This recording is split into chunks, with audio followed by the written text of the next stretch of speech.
చేతిలో సామాజిక అస్త్రం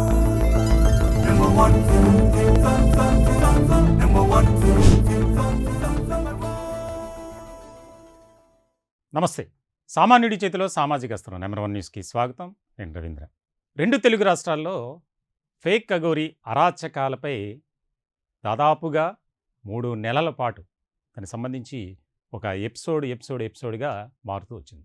కేవలం డబ్బు కోసమే ఆ యొక్క ఫేక్ కగోరి అల్లూరి శ్రీనివాస్ చేసినటువంటి మోసాలు అన్నీ ఇన్ని కావు. దానికి సంబంధించి బాధితుల సంఖ్య పెరుగుతూ వస్తుంది. అలాగే మోసపోయిన వారు ఎవరైతే ఉన్నారో మాకు న్యాయం చేయండి అని చెప్పి రోడ్డుపైకి వస్తున్నారు. దానికి సంబంధించి శ్రీవర్షిని అలాగే మరొక మహిళ రాధిక, ఈ ఇద్దరు వ్యవహారంలో కూడా ఏం జరిగింది అనేది మనకు తెలుసు. అయితే ఇక్కడ న్యాయపరమైనటువంటి విధానంలో ఆలోచిస్తే ఒక సేవా దృక్పథంతో మానవతా ఆలోచనతో ఒక వ్యక్తి బయటకు వచ్చారు. వచ్చి ఆ సమస్యను నేను పరిష్కరిస్తాను, ఎవరైతే బాధితురాలు ఉన్నారో ముఖ్యంగా రాధికకు సంబంధించి అలాగే శ్రీవర్షిని తరపున కూడా ఆయన ఫైట్ చేయడానికి సిద్ధంగానే ఉన్నారు. ముఖ్యమైనటువంటి అంశంగా దీన్ని మనం చూడాలి. ఆయనే ప్రముఖ అడ్వకేట్, సేవాగుణం కలిగినటువంటి వ్యక్తి, ఒక జర్నలిస్ట్, అన్నీ కూడా ఆయనలో మిళితమై ఉన్నాయి. ఆయనే ఆజాద్, సాయి కృష్ణ ఆజాద్, అందరూ ముద్దుగా ఆజాద్ అని పిలుచుకుంటారు. ఆయన పెరిగినటువంటి విధానం కానీ, ఆయన చేస్తున్నటువంటి సేవ కానీ, ఆయన తీసుకునే నిర్ణయాలు కానీ ఎంతో శబాష్ అని చెప్పాలి ఆయన్ని. ఈరోజు ఆయన మన స్టూడియోలో ఉన్నారు.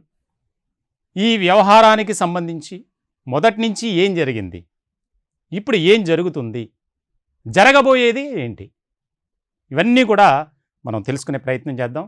ఆజాద్ గారితో మాట్లాడదాం. ఆజాద్ గారు, ముందుగా మీకు మా ఛానల్ తరపున ప్రత్యేకమైనటువంటి ధన్యవాదాలు. ఎందుకంటే ఈ ప్రాంతంలో ముఖ్యంగా ఈ యొక్క విజయవాడ కృష్ణలంకలో మీరు పుట్టి పెరిగి చాలా కీలకమైనటువంటి మీరు దశలకు చేరుకున్నారు. ఇప్పుడు ఒక మంచి వ్యక్తిగా సమాజంలో ఒక సేవ చేస్తున్నారు. ప్రత్యేకమైనటువంటి అభినందనలు మా ఛానల్ తరపున. తప్పకుండా సార్, తప్పకుండా. ఇంకా మీరు ముందు ఇటువంటి కార్యక్రమాలు చేయాలి, బాధితుల తరపున నిలబడాలి, పోరాటం చేయాలి, న్యాయపరమైనటువంటి సలహాలు ఇవ్వాలి, సూచనలు ఇవ్వాలి, వారికి న్యాయం జరిగేంత వరకు మీరు కృషి చేయాలని మరొకసారి మేము మిమ్మల్ని కోరుకుంటున్నాం. ముందుగా చెప్పండి సార్. గతంలో కూడా మనం చేసిన కేసులు ఉన్నాయి. అవును, ఇప్పుడు భవన్ ఐలాండ్ కేసు చేయడం జరిగింది. అప్పుడు కూడా మీలాంటి పాత్రికేయ మిత్రులు వీళ్ళంతా కూడా బాగా సపోర్ట్ చేశారు. అది మనం గెలిచాం, 100% గెలిచాం. తర్వాత మీకు తెలియదు ఏముంది, అమ్మవారి నగలు సంబంధించి గాలి గోపురానికి సంబంధించి అవి కూడా చేశాము. అది మీలాంటి జర్నలిస్ట్ మిత్రులు బాగా సపోర్ట్ చేశారు, అది చేశాం సార్. తర్వాత విజయవాడ సంబంధించి ఏ సమస్య ఉన్నా కూడా తల్లో నాలుగులాగా ఉండి, ఎందుకంటే ఈ రోజు మనం ఈ స్థాయిలో ఉన్నామంటే నిజం చెప్పనా మీకు నేను ప్రత్యేక ధన్యవాదాలు తెలియజేయాలి. ఎందుకంటే వినండి ఫ్రెండ్స్, దయచేసి చెప్తున్నా, ఇది కృష్ణలంక, నేను పుట్టిన గడ్డ. సో ఇప్పుడు పీల్చే ప్రతి గాలి కూడా పవిత్రంగా నేను భావిస్తున్నా. ఎందుకంటే ఈ రోజు నేను ఈ స్థాయికి ఎదగడానికి కారణం ఇద్దరే. ఒకటి మా అమ్మవారు కనకదుర్గ అమ్మవారు, 2 కృష్ణమ్మ. సో ఇలాంటి మిత్రులు మీరు మీ అందరూ దాని ద్వారా ఇంకా ఎదుగుతాం సార్. ఖచ్చితంగా ప్రజా సమస్యలు ఎప్పుడున్నా కూడా మీకు తెలియదు ఏం కాదు. చిన్నప్పటి నుంచి నేను ఇక్కడ పుట్టి పెరిగిన ప్రాంతం నుంచి ఎస్ఎఫ్ఐ లీడర్గా, స్టూడెంట్ లీడర్గా కానీ, ఏ విధంగా లోక్సత్తాలో ఉన్నప్పుడు కానీ మీకు తెలియదు ఏం కాదు. ఇన్ని మేము కష్టపడ్డాం, ప్రజా సమస్యలు నిరంతరం పోరాడతాం. మీరు అన్నట్టు ఎప్పుడైనా సరే సార్, ఏదైనా ఎలాంటి సమస్య ఉన్నా, ముఖ్యంగా మన కృష్ణలంక ప్రాంతంలో కానీ, విజయవాడ ప్రాంతంలో కానీ, మన రాష్ట్ర స్థాయిలో కానీ ఖచ్చితంగా మీకు సపోర్ట్ చేస్తాను సార్. అట్లేం లేదు. ప్రత్యేకంగా మీకు ప్రత్యేక ధన్యవాదాలు బాబు, మీ అందరూ కూడా ధన్యవాదాలు. మన సార్ ఎంఎస్ఆర్ కూడా ప్రత్యేక ధన్యవాదాలు. ఇప్పుడు నిజంగా దేశవ్యాప్తంగా ఒక సమస్యగానే మారింది. ఏదైతే అల్లూరి శ్రీనివాస్ ఫేక్ కగోరిగా సనాతన ధర్మం పేరు చెప్తే రకరకాల మోసాలకు, అక్రమాలకు పాల్పడ్డాడు. ఈ ఎపిసోడ్లో ఆజాద్ గారి పాత్ర చాలా ముఖ్యమైనది, కీలకమైనది అనేది అందరికీ తెలుసు. ఎప్పుడైతే ఈ ఫేక్ కగోరి వ్యవహారం బయటకు వచ్చిందో అప్పటి నుంచి మీరు చేస్తున్నటువంటి ఫైట్ అనేది మేము చూస్తూనే ఉన్నాం. ఇలాంటి సందర్భంలో అసలు ఈ ఫేక్ కగోరి అల్లూరి శ్రీనివాస్ వెనుక ఎవరున్నారంటే మీరేం చెప్తారు? ఖచ్చితంగా ఒక బలమైన శక్తి ఉంది sir, no doubt at all. ఎందుకంటే నేనేమంటున్నానంటే ఇక్కడ ప్రాబ్లం ఎక్కడైందంటే సనాతన ధర్మము అని ఒక రకమైన ముసుగేసుకుని వచ్చి అక్రమాలకు పాల్పడతాం చాలా బాధ అనిపించింది. ఇప్పుడు అవునన్నా కాదన్నా మనం భారతీయులు, అవునన్నా కాదన్నా మనం అంటే ఎక్కువ శాతం హిందూ మతం సనాతన ధర్మాన్ని ప్రేమించే వ్యక్తులంగా ఇక్కడ ఏమైందంటే అఘోరి అనే అతను మామూలుగా వచ్చాడు. వస్తే మనకి తెలుగు రాష్ట్రాలు కొత్తగా ఉంది ఆ అవతారం అంతా. జనరల్గా అందరం కూడా ఏమనుకున్నాం మంచిదే, ఎవరో మనం చేయలేని పని అతను చేస్తున్నాడు. ఎందుకంటే ఆ రోజు వేముల వాళ్ళ దర్గా తీసేయాలని చెప్పేసి ముత్యాలమ్మ గుడి విషయంలో కానీ ఇవన్నీ చూస్తే నాకు భలే ఆనందం అనిపించింది. సరే పోలీలు అందరూ నమ్మినట్టు నేను నమ్మా.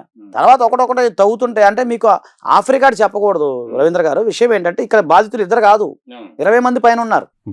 కానీ అంటే వాళ్ళు మాకు ఫోన్ చేస్తుంటారు, కానీ మా పేరు రానివ్వద్దు సార్, మీరు చేసింది మేము అప్రిషియేట్ చేస్తున్నాము, మీరు మంచిగా ఉండాలి, మీ కుటుంబం మంచిగా ఉండాలి, మీరు బాగుండాలి అని నన్ను అప్రిషియేట్ చేస్తున్నారు. అమ్మ మీరు ఇవన్నీ నన్ను పొగిడే బదులు మీరు వచ్చి ఒక మాట చెప్తే అయిపోతుంది కదంటే, లేదు సార్ మా కుటుంబాలు ఉన్నాయి.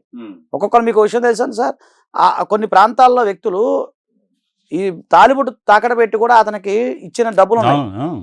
తర్వాత త్రిశూలాలు మాకు తెలిసిన వాళ్ళు త్రిశూలాలు చేయించి ఇచ్చారు. ఆ స్టిక్కర్స్ ఏదైతే ఉందో కారు మీద స్టిక్కర్స్ ఒకళ్ళు చేయించి ఇచ్చారు. ఇట్లా రకరకాల వ్యక్తులు పాపం వాళ్ళకి ఏంటంటే వాళ్ళ స్థాయికి మించి డబ్బులు ఇచ్చారు.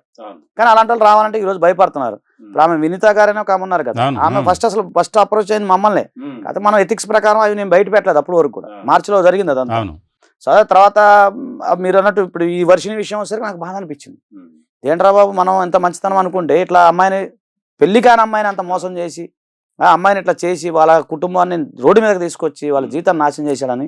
ప్లస్ అందులో రాధిక గారు వచ్చి నాకు అన్ని ఎక్స్ప్లెయిన్ చేశారండి. తర్వాత ఆ రోజు ప్రెస్ వాళ్ళు చాలా ప్రెజర్ చేశారు నన్ను, సార్ ఏం జరిగింది చెప్పాలంటే, లేదమ్మా ఎథిక్స్ ఉంటాయి, నేను కొంత ఎథిక్స్ ఫాలో అయ్యే వ్యక్తిని, మీరు ఉండండి వెయిట్ చేయండి, ఒక 10 days మీకు ఆయన అరెస్ట్ చేపిస్తా అని చెప్పాను. దాని ప్రకారం మొత్తం మహిళా కమిషన్కి ఫిర్యాదు చేయడం కానీ ఈ రోజు నేరల శారద గారికి ప్రత్యేక కృతజ్ఞతలు తెలియజేసుకోవాలి సార్. సో మనం చాలా స్పీడ్గా స్పందించారు. అలాగే ప్రతి జర్నలిస్ట్ మిత్రులు కూడా బాగా సపోర్ట్ చేశారు మాకు. ప్రతి విషయంలో కూడా కొంతమంది పర్సనల్గా మాట్లాడేవాళ్ళు, తర్వాత కొంతమంది అధికారాన్ని ఇలా చేయని అని చెప్పిన వాళ్ళు ఉన్నారు, కొంతమంది బాధితులు కూడా పరిచయం చేశారు. అది ఓపెన్ చెప్తున్నా, కానీ ఇంకా బయటకు రారు కాబట్టి మనం చెప్పలేని స్థితిలో ఉన్నాం. ఇప్పుడు మీకు సెన్సేషన్లు ఏంటంటే, మీకు ఈరోజు మన ఛానల్లోనే చెప్తున్నాను, ఓపెన్గా చెప్తున్నాను, అతనికి సంబంధించి ఇంకొక రేప్ కేసు కూడా నమోదైంది. ఆ ఎఫ్ఐఆర్ కూడా నేను తమరికి ఇవ్వడం జరిగింది. ఆ ఎఫ్ఐఆర్కి సంబంధించి అతనికి 20 years వరకు జైలు శిక్ష పడే అవకాశం ఉంది. ఇది క్రిస్టల్ క్లియర్. ఇంకొకటి అతనికి పీటీ వారెంట్ అన్నీ కూడా అయినాయి. అతను చెంచలగూడలో జైల్లోనే ఉన్నాడు. సో అతను వీసీ అంటే వీడియో కాన్ఫరెన్స్ ద్వారా అతను విచారిస్తున్నారు. విచారించిన తర్వాత బెయిల్, ఇక్కడ చెంచలగూడలో సంబంధించిన బెయిల్ ఏదైతే ఉందో అంటే చేవెళ్ళు వేసుకోవాలండి, అది చేవెళ్ళకి సంబంధించిన బెయిల్ ఏదైతే ఉందో అక్కడ బెయిల్ వచ్చినా కూడా మీకు కరీంనగర్ కోర్టులో కంపల్సరీ బెయిల్ వేసుకోవాల్సిందే. సో ఆ బెయిల్ వేస్తేనే ఇతను అక్కడి నుంచి బయటకు వచ్చే అవకాశం ఉండదు తప్ప, అక్కడ బెయిల్ వేసుకోకపోతే, రెండిట్లో బెయిల్ రాకపోతే అతను బయటకు రాడు. సో అక్కడ మేము బిగించి పెట్టాం.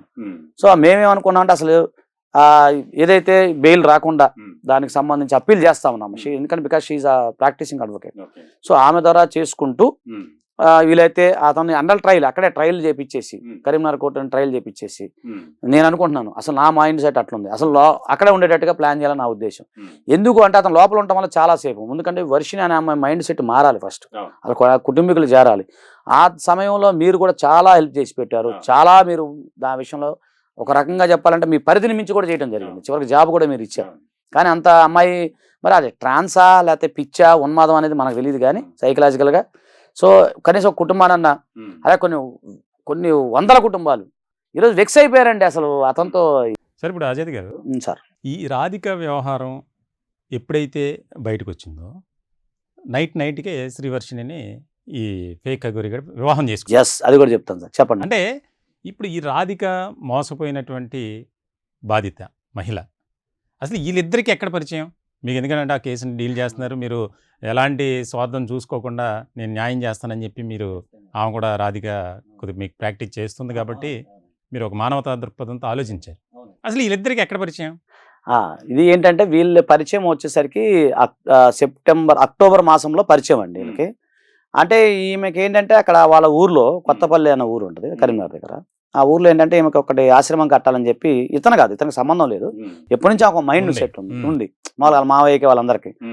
ఆ ప్రయత్నంలో భాగంగా ఆమె అందరితో కలవటం చేస్తూ ఉంది. అంతలోకి సడన్గా అఘోరి ఆ ప్రాంత వాస్తవుడు కాబట్టి అతను రావటం, వేరే వాళ్ళ ద్వారా ఇతను పరిచయం అవ్వటం.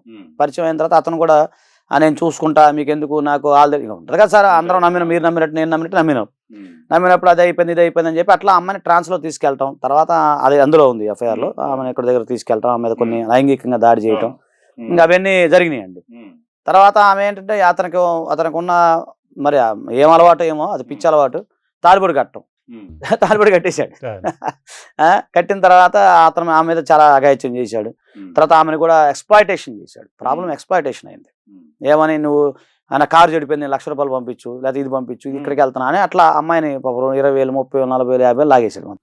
మేము ఆ రోజు మహిళా కమిషన్ వారి దృష్టిలో మేము కౌంట్ చేస్తే మొత్తం ఆఫ్ రికార్డు క్యాష్ రూపాన వేరు, ఇప్పుడు ఆన్ రికార్డ్ మనం చూసుకోవాలి కదా, అంతే కదా, సుమారు 3,56,000 దాకా సుమారుగా వచ్చినాయి.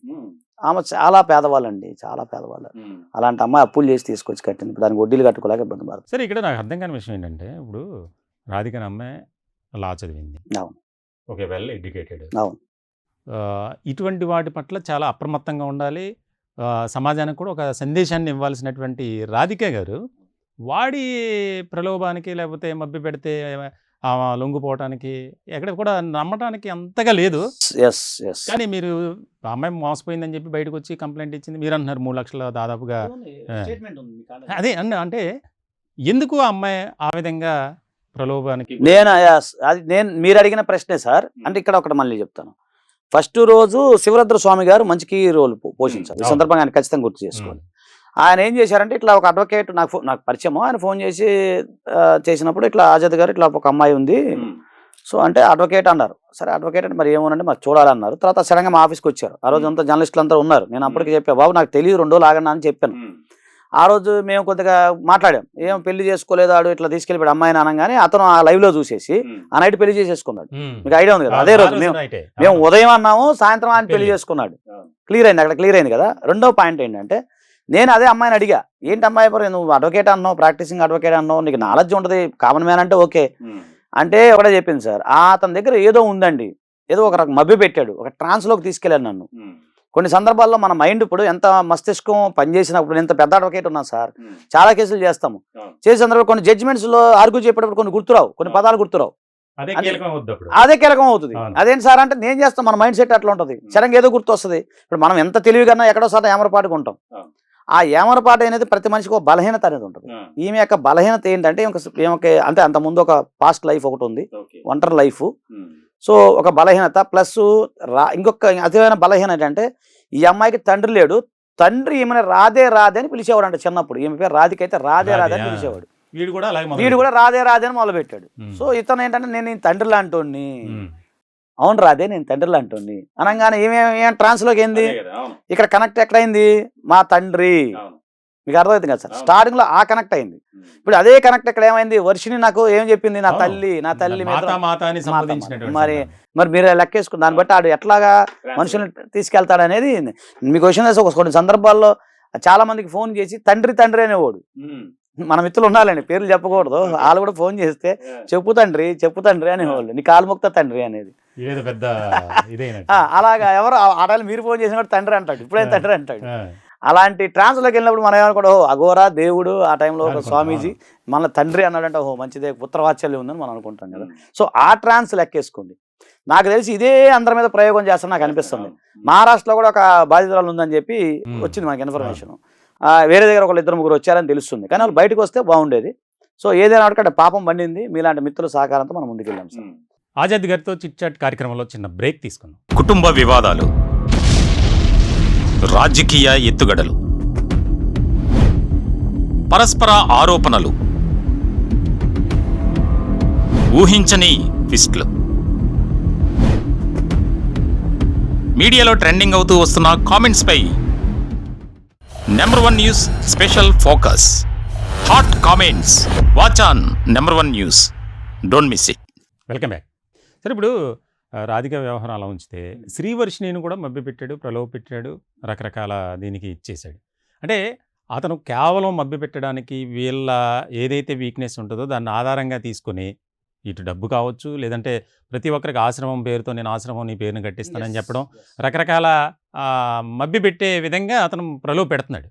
ఇటువంటి క్రమంలో శ్రీవర్షిణి కూడా ఆల్రెడీ 2 times వెళ్ళిపోయినటువంటి ఆ అమ్మాయి తీసుకొచ్చారు, ఆ అమ్మాయిని రెస్క్యూ చేసాం మనం, ఇలాంటి సందర్భం మళ్ళీ వెళ్ళిపోయింది.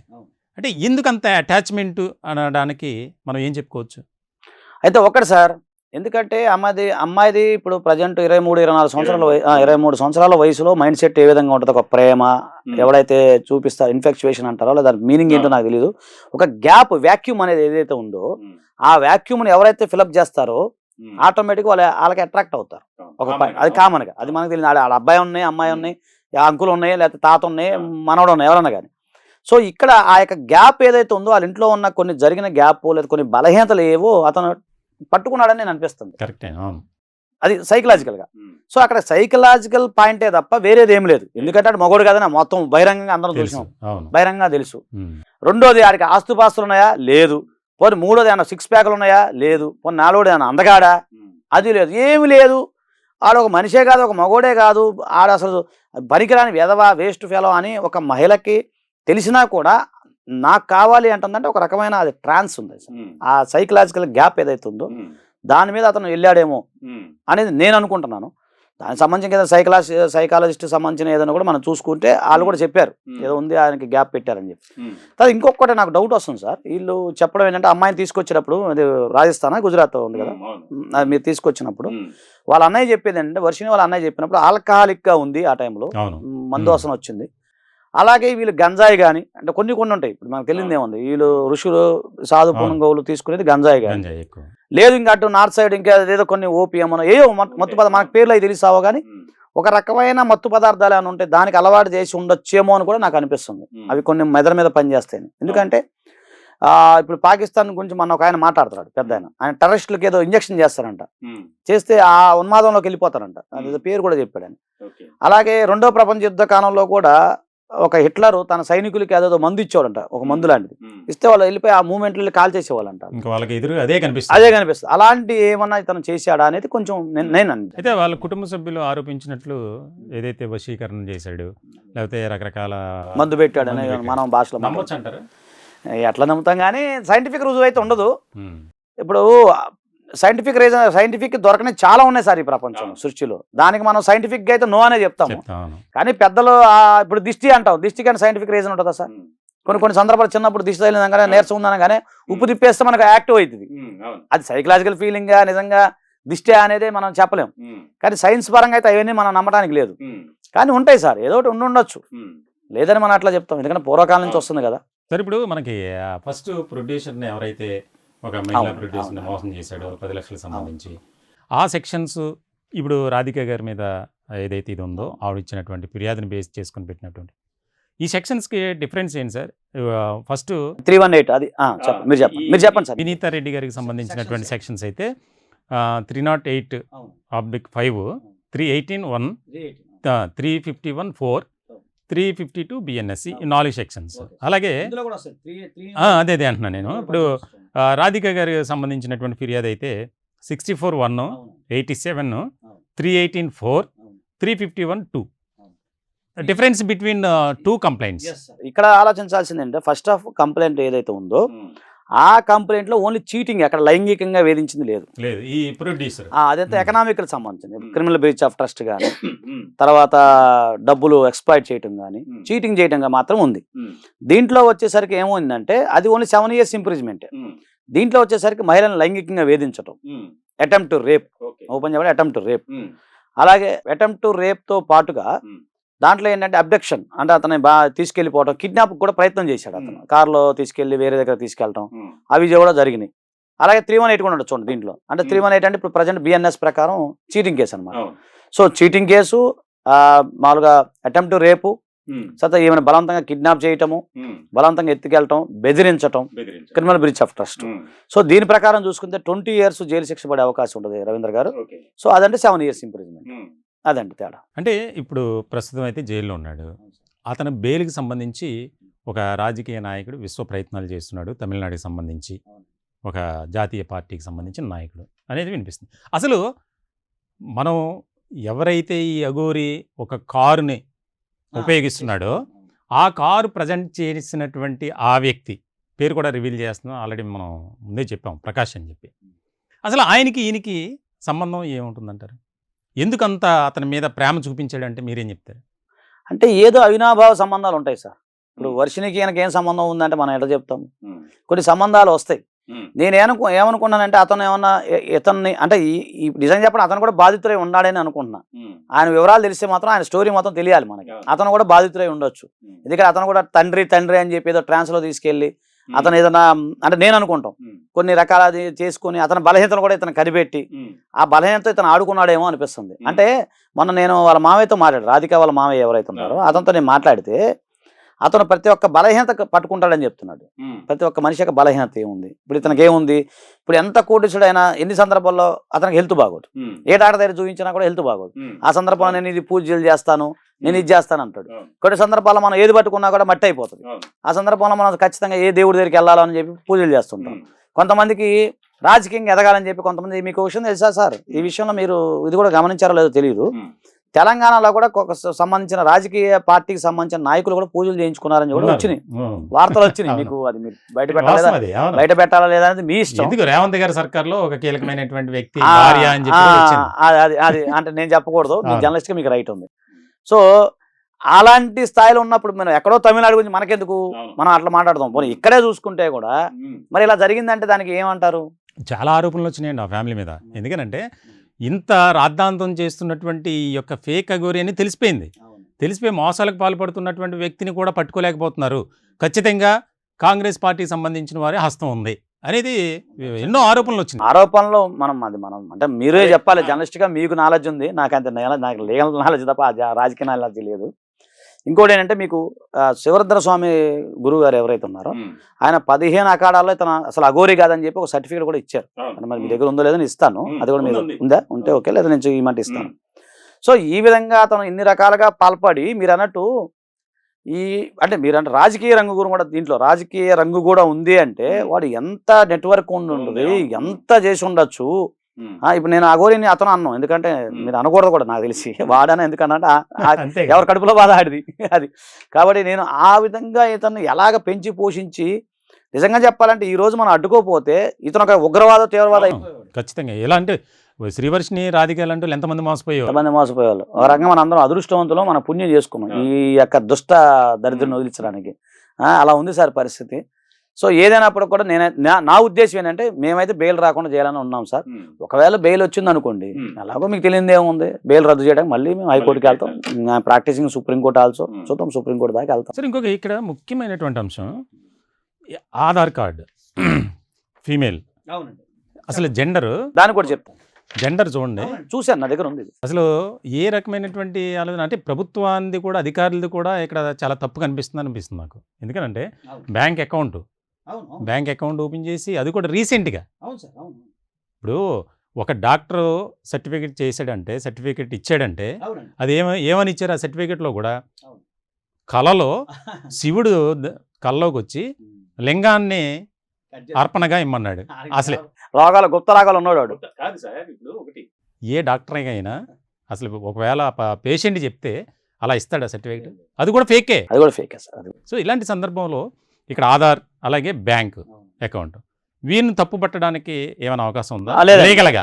అంటే నేను అందుకే ఈ విషయంలో యూడిఐ అంటారు చూడండి, ఆధార్ సబ్మిట్ చేసి యూడిఐ వాళ్ళు, నేను వాళ్ళకి మెయిల్ పెట్టాను సార్. ఓకే, ఇతను సంబంధించిన ఆధార్ కార్డు నెంబరు, అసలు ఇతను ఏం మీకు సబ్మిట్ చేశాడు, ఇప్పుడు మేలా ఫిమేలా అనేది ఎలా తెలుస్తుంది, ఏ జెండర్ అనేది మనకి ఎట్లా తెలుస్తుంది, సో మీరు ఏ విధంగా చేశారు, అతను ఏమేమి సర్టిఫికేట్లు మీకు సబ్మిట్ చేశాడు, తర్వాత ఇతను శివ విష్ణు బ్రహ్మ అల్లూరి అనే పేరు ఆయన గజెట్ పెట్టాడు, యాక్చువల్లీ నేమ్ చేంజ్ అనేది గజెట్ ద్వారా మార్చుకోవాలి, ఇతను గజెట్ ఇచ్చాడా ముందు అది చూసుకోవాలి. తర్వాత మేల్ ఫీమేల్ అనేది కూడా గజెట్లో మార్చుకోవాలి, లేదా సర్టిఫికేట్లో మేల్ నుంచి ఫీమేల్గా అయినట్టుగా ఏం సర్టిఫికేట్ పెట్టాడు, అలా మీరు ఎలా మార్చారు అనే దాని మీద కూడా నేను దీని మీద యూడిఐ వారికి మెయిల్ పెట్టాను సార్.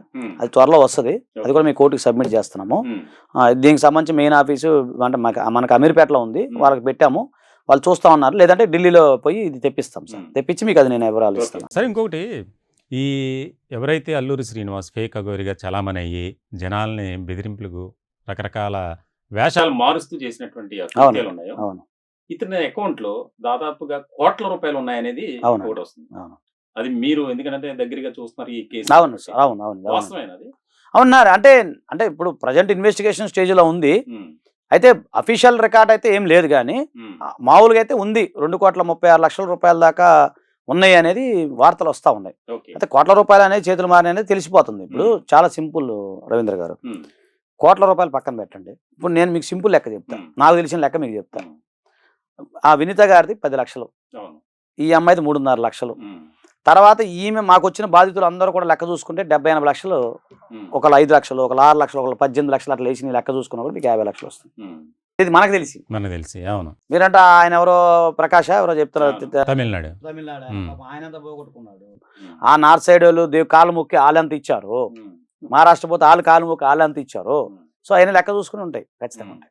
ఎందుకంటే మనం ఆ వినీత గారు ఇచ్చిన దాంట్లో కంప్లైంట్ చూస్తే కనుక డబ్బులు ఇవ్వకపోతే ఏ రకంగా బెదిరించాడు అనేది ఇక్కడ చూడండి. 5 లక్షల రూపాయలను ఇవ్వు, లేకుంటే మీ గురించి అంతా తెలుసు, నిన్ను నీ కుటుంబ సభ్యులను నా యొక్క మంత్రశక్తితో మిమ్మల్ని చంపేస్తా అని, నా వద్ద చాలా తలవార్లు మరీ తుపాకు ఉన్నది, వాటితో మిమ్మల్ని చంపేస్తా, నాకు డబ్బులు ఇవ్వకపోతే అని బెదిరించి ఇష్టం వచ్చినట్లు బూతు మాటలు తిట్టింది. అందుకు నేను నా భర్త అని చెప్పి రాసుకుంటూ వచ్చింది. అంటే మాకు మాయ మాటలు చెప్పి మమ్మల్ని నమ్మించి మోసం చేసి పూజ కోసం మా దగ్గర 10 లక్షలు తీసుకున్నటువంటి ఈ వ్యక్తిని మరొక 5 లక్షలు ఇవ్వకపోతే ఈ తుపాకీతో మంత్రశక్తితో మిమ్మల్ని చంపేస్తా అని బెదిరిస్తున్న శివ, విష్ణు, బ్రహ్మ, అల్లూరి @ అఘోరీమాత శ్రీనివాస్పై తగు విచారణ జరిపి చట్టపరమైన చర్యలు తీసుకుని మాకు న్యాయం చేయాలని మనవి. అంటే పాపం వీళ్ళు ఎంత నరకయాతన చెప్పారు నాకు పర్సనల్గా చెప్పారు. అంటే ఇక పర్సనల్గా నేను మాట్లాడితే పాపం చాలా బాధపడ్డారు. ఇక బయటికి రాలేని స్థితి. అంటే వీడు ప్రతి ఒక్కరిని ఈ రకమైనటువంటి మోసాలకి బెదిరించినట్టే కదా సార్. నా దగ్గర ఇది ఉంది ఖచ్చితంగా. అంటే వాళ్ళు కూడా ఎవరికి చెప్పుకోలేక రకరకాల ఎంత ఉంటే అంత సమర్పించుకునే పరిస్థితి వస్తుంది. అవును, అది జరిగింది సార్, అది వాస్తవమే. ఇవన్నీ కూడా ఏంటంటే మీరు చెప్పింది వాస్తవాలే. అంటే మీరు మాట్లాడలేదు కాబట్టి చెప్తున్నాను. బాధితులతో నేను డైరెక్ట్ గా ఫోన్ మాట్లాడాను కాబట్టి వాళ్ళు చెప్పుకొని వాళ్ళ బాధ అనేది మాకు ఎల్లబోసుకుంటారు. ఇలా జరిగింది సార్ అని. మరి బయటికి రావాలంటే రాలేని స్థితిలో ఉన్నారు. ఏం చేయాలి ఇప్పుడు పరిష్కారం? అందుకని ఏంటంటే వాళ్ళ ఇప్పుడు ఈ రోజు అందరూ ఎందుకు సపోర్ట్ చేశారంటే వాడి యొక్క పాపాల చిట్ట పెరిగిపోయింది, బాగా పెరిగిపోయింది. సో దాని ద్వారా చాలా మంది సంతోషపడుతున్నారు, ఎంతో మంది ఈరోజు ఆదరిస్తూ ఉన్నారు. కాబట్టి ఏంటంటే ఇక్కడ ప్రధాన అంశం ఏంటంటే నమ్మకం సార్. నమ్మకము, దైవత్వము, సనాతన ధర్మాన్ని కాపాడుతానని చెప్పేసి ఒక రకమైన మోసపూరితమైన విన్యాసాలు ఇవన్నీ కలిపి ఇంతవరకు వచ్చినాయి. అంటే సాధారణంగా ఒక అఘోరీ సాధన అనేది, నాగసాధు సాధన అనేది చాలా కష్టమైనంట. అవును పని, అవును, ఒక సాధన అది. అవును సార్. అటువంటిది వీడు నేను అఘోరిని లేకపోతే దేవుణ్ణి. మీకు ఇంకో విషయం తెలియదు, తమిళనాడులో వేసినటువంటి వేషం మీకు తెలుసా? తెలియదు సార్. అది ఒక ఆశ్రమం పెట్టి ఆశ్రమంలో నేను ఒక దేవుణ్ణి అని చెప్పి మేల్, అప్పుడు వేషం మెయిల్ వెర్షన్ అనమాట. నేనే దేవుణ్ణి అని చెప్పి అప్పుడే ఎక్కువ మందిని మోసం చేశాడు అని చెప్పి కూడా ఉండొచ్చు. అప్పుడు ఆ ఆశ్రమం ఏర్పాటు చేయడానికి ఫుల్ ఫైనాన్షియల్ సపోర్ట్ కూడా ఈ యొక్క ప్రకాష్ గారు ఇచ్చారు అనేది.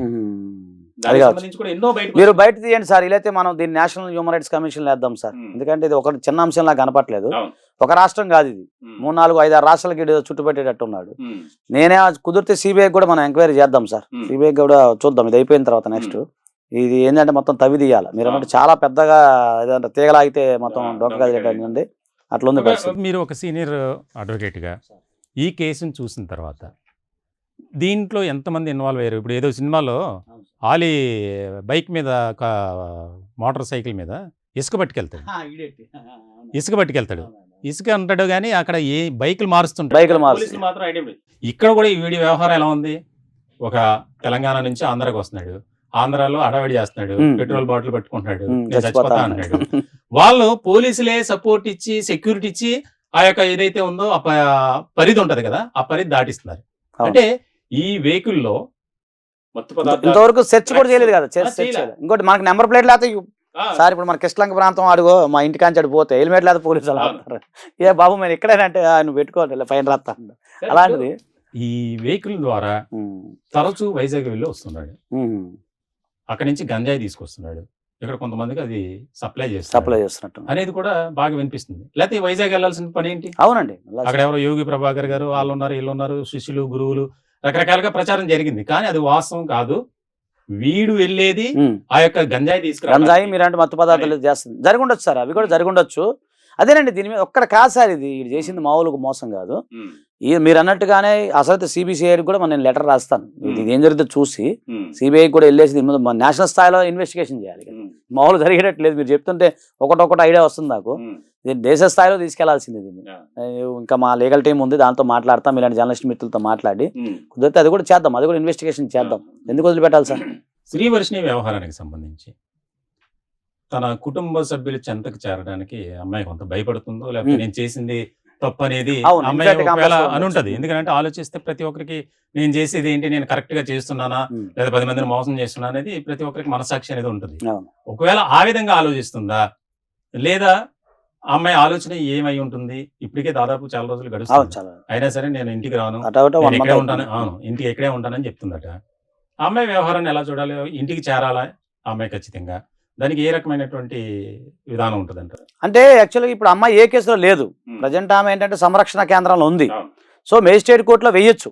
వేసి మన పర్మిషన్ తీసుకొని, ఎందుకంటే ఇప్పుడు ఆమెకి ఇప్పుడు ఎవరు లేరు కదా, ఆమెకి ఆదాయం అయితే లేదు.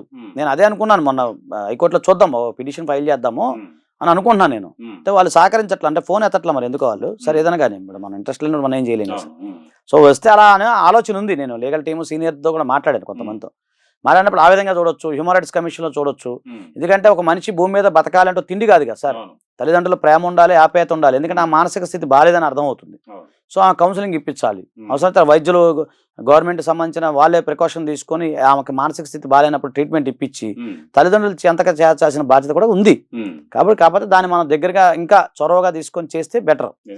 ఫాదర్ కి మొన్న బ్రెయిన్ స్ట్రోక్ వచ్చింది. అవునంట. అయ్యో, గుంటూరు హాస్పిటల్లో దాదాపుగా 15 రోజులు ఉన్నాయి. అయ్యో, రెగ్యులర్ గా మేము కాంటాక్ట్ లో ఉన్నాం. దానివల్ల ఎత్తట్లేదు. మదర్ కూడా షుగర్ మా ఆఫీస్కి వచ్చినప్పుడు షుగర్ చాలా దారుణమైనటువంటి దయనీయమైనటువంటి పరిస్థితులకు వెళ్ళిపోయారు. కూడా ఆర్థికంగా కూడా ఆ రోజు కూడా చూసారు, అక్కడి నుంచి కారు వెనకాల పోలీస్ వెహికల్ అలా తండ్రి పడిపోయాడు. అంటే ఒక తండ్రి ఆవేదన, ఆందోళన, ఆక్రందన తన కూతురు పట్ల ఎలా ఉందనేది అర్థమవుతుంది సార్. కాబట్టి మరి ఆలోచించాలి అమ్మాయి. చేయొచ్చు, అది చేయొచ్చు, అది చూద్దాం, ప్లాన్ చేద్దాం సార్. లీగల్ సిస్టమ్ ద్వారా అలా లీగల్ సిస్టమ్ ద్వారా వెళ్దామని. ఇప్పుడు మీకు ఇక్కడ పాయింట్ ఎక్కడ అవుతుందంటే, షీఈ్ మేజర్, మనం ఏమి చేయలేని స్థితిలో మనం ఉన్నాం. కాకపోతే ఇక్కడ హ్యూమనిటేరియన్ గ్రౌండ్ లో, ఇక్కడ మానవ హక్కుల గ్రౌండ్ లో ఒక మనిషి మేజర్ అయిన వ్యక్తి ఊరికి అతను పెళ్లి చేసుకుంది, అది పక్కన పెడితే ఆమెకు సంబంధించిన నౌరిష్మెంట్ కానీ మానసిక స్థితి కానీ ఇవన్నీ కూడా మనం చూడాల్సిన బాధ్యత ఉంది. ఆమెను ఒక బాధితురాలుగా చూడాలంటే ఆమె కంపల్సరీ ట్రీట్మెంట్ ఇప్పించాలి. ఆ కోణంలో వెళ్తే ఆమె సక్సెస్ అయ్యే అవకాశం ఉండదు. తప్ప నువ్వు మా ఇంటికి రమ్మా అంటే అలా మనకు అడిగే హక్కు. తల్లిదండ్రులు కంప్లీట్ గా ట్రీట్మెంట్ ఇప్పించే విధానంలో అది ప్లాన్ గవర్నమెంట్ కి ఏమైనా అప్లై చేసుకోవచ్చు సార్. భలే మతిస్థిమిత లేదనే చెప్పాలి. ఇప్పుడు అమ్మాయికి నిజంగా మతిస్థిమిత లేదు, అంతే ట్రాన్స్ఫర్ ఉంది కదా సార్. దానికి కౌన్సిలింగ్ ఇచ్చి ఒక రకమైన ట్రీట్మెంట్ ఇప్పించి బయట తీసుకురావాలి అమ్మాయి. ఫైనల్ గా సార్, ఈ ఒక జర్నలిస్ట్ విషయంలో చాలా దుర్భాషలాడుతూ మాట్లాడాడు, అసభ్యకరమైనటువంటి పదజాలంతో మాట్లాడతాడు. భారత రాజ్యాంగ నిర్మాత డాక్టర్ బాబాసాహెబ్ అంబేద్కర్ గారు ఆయన అంత మహోన్నతమైనటువంటి వ్యక్తిని కూడా దూషించాడు. చాలా చోట్ల కేసులు కూడా నమోదైనాయి. ఒకవేళ నిజంగా అది ఎఫ్ఐఆర్ కడితే అది ఏ విధమైనటువంటి అంటే ఇక్కడ ఈ బిలాంగ్స్ టు ఎస్సీ కమ్యూనిటీ, ఏదన్నప్పుడు ఇక్కడ ఏ కమ్యూనిటీ అయినా కూడా తిట్టకూడదు అది. సో దాని ప్రకారం చూసుకు అంతే అది బెయిలబుల్ అఫెన్సెస్ ఉంటాయి. 7 years అయితే ఏముండవు, కానీ చిన్నవి ఉంటాయి, 2 years 3 years జైలు శిక్ష పడే అవకాశం ఉంటుంది. సో దాని ద్వారా పెద్దగా ఉరిగేది కానీ ఇతను అలా తిట్టడం తప్పు. ఎందుకంటే అతను అలా మహానుభావుని కించపరిచినట్టు మాట్లాడటము, మీరు అన్నట్టుగానే అందరిని తిట్టడం, ఒక జర్నలిస్ట్ మిత్రుని కూడా చేయబడిపోలేదు అన్నట్టున్నాడు. అవన్నీ జర్నలిస్ట్ అని పక్కన పెట్టండి, సాక్షాత్తు తెలంగాణ ముఖ్యమంత్రి రేవంత్ రెడ్డి భయంకరమైనటువంటి మాటలు అవన్నీ 2 years 3 years ఉంటాయి సార్. అంత పెద్దగా ఏమి చేయదు కదా, అసలు కాదు. కానీ అది ఓకే, అతను అది కూడా నేరమే, ఇట్స్ క్రైమ్, నేను కాదని అనట్లేదు. ఈ 20 years అనేది ఇక మ్యాక్సిమం ఇక రాధికా గారి కేసు అయితే బలంగా ఉంది అసలు, బయటకు కూడా రాడు. తర్వాత ఇంకోటి మీరు చెప్పారు, మీరు చెప్పినట్టుగానే ఇది దేశస్థాయి సమస్య అయ్యేటట్టు ఉంది కాబట్టి దీన్ని అన్ని తవ్వి తీయాలి. వాడి యొక్క మూలాలు ఎక్కడ ఉన్నాయి, మెయిన్ తీయాలి ముందు. వీలైతే మీరు అన్నట్టు ఎవరో ఫైనాన్స్ చేశారో ప్రకాష్ అన్న, ఆయన కూడా ఇన్వెస్టిగేషన్ ఇందులో భాగం చేయాలి. అంతే కదా, వాడు జల్సాలకి లేకపోతే కార్లో తిరగడానికి కార్ ఎందుకు ఇస్తాడు? 14 లక్షలు వాల్యుబుల్ కార్ అది. ఆ కార్ ఇచ్చాడు, డబ్బులు ఇచ్చాడంట, పెట్రోల్ డీజిల్ అన్నీ ఏదో ఉంటాయి. టోల్ గేట్ కూడా ఫ్రీ అనుకుంటా ఆయనకి, అదృష్టం. ఫైనల్ గా ఇటువంటి వారి పట్ల నేటి సమాజంలో మహిళలు గాని యువతులు గాని ఎవరైనా సరే, పురుషులైనా మహిళలైనా ఎలాంటి అప్రమత్తతో ఉండాలి అంటే మీరేం చెప్తారు? ఒకటండి, ఏదైనప్పటికి కూడా ఇలాంటి వ్యక్తులతో ఫస్ట్ జాగ్రత్తగా ఉండాలి. తర్వాత ఏదైనా ఉంటే కుటుంబ సభ్యులతో మాట్లాడాలి. ఇంకా కుటుంబ సభ్యులతో కానప్పుడు ఇప్పుడు మీలాంటి జర్నలిస్ట్ మిత్రులతో, లేదా మాలాంటి న్యాయవాదులతో, లేదా ఒక మేధావర్గంతో కలిసి ఇలా జరుగుతుందని చెప్పి చెప్పడం తప్పులేదు. అలా కాకుండా లోపల దాచుకుంటా ఊహాలోకంలో బతికేసి, అది అంటారు కదా లలితా జ్యువెలరీ మహానుభావులు, ఆయన డబ్బులు ఎవరికి ఊరికినే రావు, నిజంగానే ఎవరికి ఊరికినే రావు. అతను ఏదో సంపదను సృష్టిస్తాను లేదా గాల్లో ఇట్లా చూపిస్తానని చెప్పి మాయమాటకు దయచేసి ఎవరు లొంగొద్దమ్మా. అది ఏ విషయమైనా సరే కొంచెం జాగ్రత్తగా ఉండమని చెప్పి నేను కోరుకుంటున్నాను. థ్యాంక్ యూ సార్, మీ యొక్క వాల్యుబుల్ టైంని కేటాయించారు. ముఖ్యంగా సామాన్యుడి చేతిలో సామాజిక అస్త్రం నెంబర్ 1 న్యూస్ తరపున మేము మిమ్మల్ని ప్రత్యేకంగా కోరుకునేది ఇటువంటి సామాజిక పరమైన అంశాల మీద మీరు ఫైట్ చేయాలి.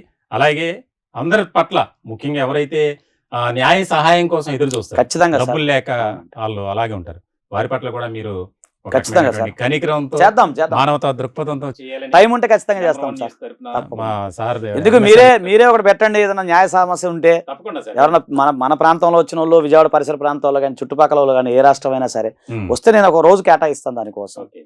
అది అలా చేద్దాం, ఖచ్చితంగా చేద్దాం. థ్యాంక్ యూ సార్, ప్రత్యేకమైనటువంటి ధన్యవాదాలు. ఇది ఆజాద్ గారితో ప్రత్యేకమైనటువంటి చిట్ చాట్ కార్యక్రమం. సమాజంలో మనం చూస్తూనే ఉన్నాం, న్యాయ సహాయం కోసం ఎంతో ఆతృతతో ఎదురు చూస్తారు. ఈ రోజున మనం ఏదన్నా ఇష్యూ మీద బయటికి వెళ్ళాలంటే ఆ లాయర్ దగ్గరికి వెళ్ళాలంటేనే డబ్బులతో పని. వారి ఫీజు ఖచ్చితంగా ఉంటుంది, తీసుకుంటారు. కానీ ఆ ఫీజు ఇవ్వలేని వారు కూడా చాలామంది ఉన్నారు. అటువంటి వారి పట్ల ఆజాద్ గారు ఎప్పటి నుంచో ఒక మానవతా దృక్పథంతో ఆలోచిస్తున్నారు. రాబోయే కాలంలో కూడా ఆజాద్ గారు ఇటువంటి ఇష్యూస్పై ఫోకస్ పెట్టి సామాన్య ప్రజలకు న్యాయం చేయాలని, అలాగే తన సామాజిక స్పృహ ద్వారా ఎలాంటి కార్యక్రమాలు చేస్తున్నారో వాటిని కొనసాగించాలి, ముందుకు వెళ్ళాలని చెప్పి సామాన్యుడి చేతిలో సామాజిక అస్త్రం నెంబర్ 1 న్యూస్ తరపున కోరుకుంటున్నాం. ఆజాద్ గారితో ఇది ప్రత్యేకమైనటువంటి చిట్ చాట్ కార్యక్రమం. మరో గెస్ట్తో మళ్ళీ కలుద్దాం. చూస్తూనే ఉండండి నెంబర్ 1 న్యూస్.